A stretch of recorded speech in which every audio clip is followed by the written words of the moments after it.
Yeah, how Huh. do you deal with depression, and is medicine the right way to go forward? And can we be too dependent on medicine? Are drugs the way?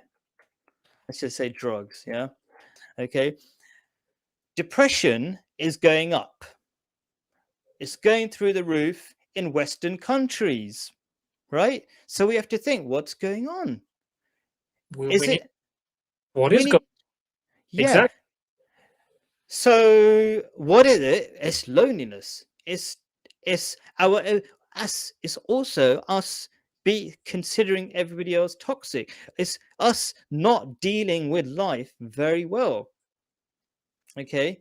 And I genuinely really do this show just to if I can help one person, that's it. Right. Now, let's kind of so I've talked about how to deal with depression basically already in this show, like 10 different ways, because it's your relationships, it's your mindset toward other people, it's your attitude to life.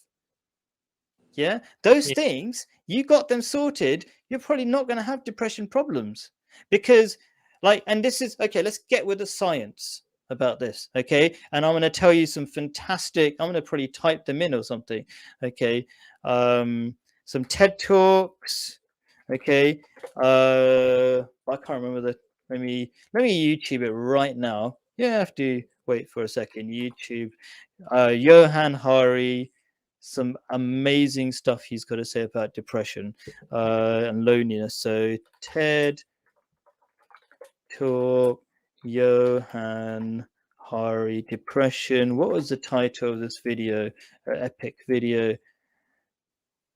Oh, okay. So his. I just can't. Oh, I can't even type. I don't know why I can't wait, copy it. Okay, so let me click on it and copy the title. Okay. So anyway, this is just like this is the kind of thing. If you start reading and understanding these things, it's going to help you a lot. Okay. So I just put a TED talk. I recommend you watch, and he's got some other great TED talks, and he talks about some. He's written a book called Lost Connections. Okay. It means we don't feel connected to so many things. One is human beings because we don't have genuine conversations, real conversation with people. And another is nature. So you need to be close to nature. So I recommend, for example, it's going to be really healthy for you. Try to do some gardening every day if you can, or at least every now and then. Just do something. Get your hands, literally getting your hands dirty is really good for you. oh, really? Right. So we are part of nature. And when you're completely separate from nature, you are living in a plastic world, which is really unhealthy for you. Okay, you are part of nature. This is science. Science says we need to be connected with nature. It's the science, it's the evidence. And you should try it. If you don't believe what I'm saying, just do you have a garden? Well, yeah. That you don't keep, right? You were just talking about it a minute ago, weren't you, before the I, show? for those that are not into gardening, but somebody's coming over. Well, I do have a gardener coming in tomorrow to help out. So maybe that might give me a bit of motivation tomorrow. Yeah. Uh, Join him, stand there with him or something, help a little bit and ask him tips. yeah, sure, yeah, But yeah. at the end of the day, gardening is an everyday job. You know what I mean? Just keep at it, sort of thing. Just keep It's, working at it. but for some people like who've got physical, who've had problems like who have just come out of hospital with um like Stoned. stone thing. It takes a while to recuperate. The other day, I did the lawn mowing the other day. Was it last Saturday? Um, and it completely done a couple of weird things on my belly. It really Sure. Okay, I'll tell you something. I have a really bad back problem, mm, right? That I can barely stand for a short part, a few minutes or something, right? And so I have to keep working it, but I still do the gardening, but I do it in a balanced way. So I feel this is a common thing I'm noticing. Like people know how to kind of, they know something to fix their problem, but they make excuses not to do it. And they forget that they need to do that thing to feel happy. So try not to make the excuse and not to do it. Try to do it a little bit. And I think that's another problem. People don't value doing small things. They think big things make them happy. It's the small things. Okay. Think about our, what we did when we were younger, and like, tell me a memory. Go on, tell me a ridiculous memory, just any memory that, without thinking too much, tell me a thing that made you happy. Or when we were young. Yeah, just tell me just one thing. Well, anything. Like a really specific day and a thing that happened, not like generally, a specific thing. Hilarious or non-hilarious? Anything that you, just the first thing that comes to your mind. Walking through my dad's shop. Okay, I didn't go to your dad's shop, but did I go to your dad's shop ever? My dad had a shop in London. Oh, okay. Did I go to your dad's shop ever? Don't think you did. No. No, but okay. Walking through your dad's shop. Now, that's not really exciting for the average person, but that's my point. The point is, the small things are the thing that actually make you happy. Oh, the thing that made me happy. Oh, right. I see. Oh, you're just thinking of a general memory. Okay. No, it's something which I did something very hilarious. Yeah, go on, quickly, go for it, because your time's running out. You got a few seconds. Grabbing a school bag and smashing against somebody's back passage. He had his back turned. All right. Anyway, so a pool bag, the bag of balls or something. The bag of books. Oh. Anyway, that's a small thing anyway, right? It's not like the point is, it's still small. It's a bit of a weird one. Not particularly good either, but anyway. I got sent to my room for being a bad boy. Oh, okay. Yeah, you must have been really small. We do silly things when it's small. Okay. Yeah. So, how do you do? And drugs. Listen, drugs try to give you chemicals that your body is supposed to make. Okay. So if you artificially do them, you're not doing the original thing. So your body, let's do this for 2 episodes, right? Forget the last question, right? Okay. So let's talk about this a bit more.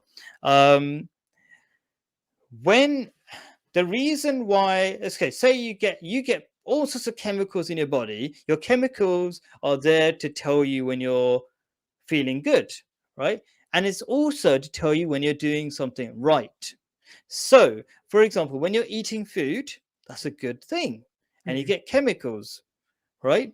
Okay. So if you artificially, imagine instead of eating food, you gave yourself chemicals so that you feel like you're eating, and so that you never ate food. Would that be a good thing? No, think about what I'm saying. Like, instead, imagine you had drugs that made you feel full up all the time, so you never ate. Would that be good? Never ever ate. Not be good, no, because you need to eat, right? You need to eat, otherwise you're gonna just become weak. Yeah, you die basically, right?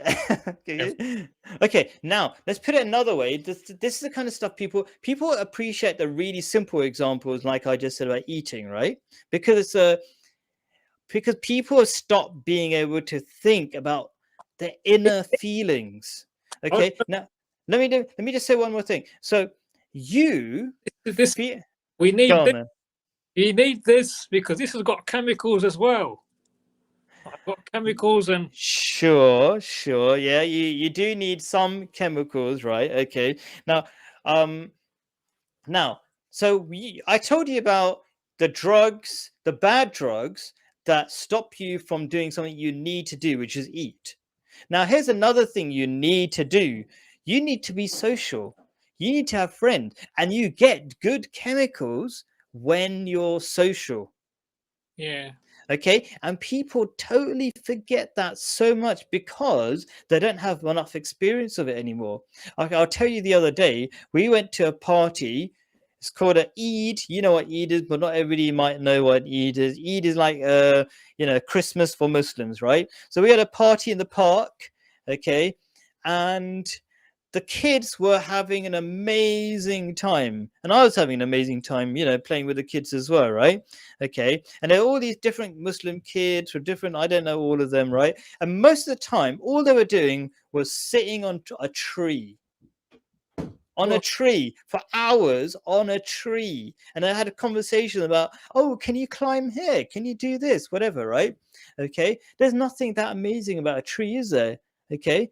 But it's a social experience.